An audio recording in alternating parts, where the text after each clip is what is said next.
What do you think I wish I knew when I was your age? How to stay calm and grateful no matter what happens. Imagine you're building an awesome Lego tower, but someone accidentally knocks it over.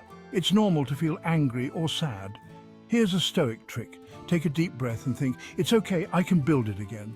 This will help you stay calm. Now let's talk about gratitude. Imagine you get a surprise cupcake.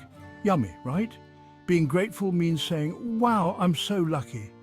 Even when things aren't perfect, finding something good makes you feel happy inside.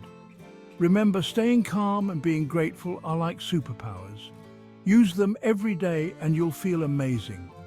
So next time you feel those emotions about to explode, take a deep breath and find something to be grateful for.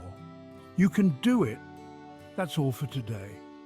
If you liked the video or want to tell me something you learned, leave me a comment. I promise to read each one and answer your questions. See you soon, little Stoics.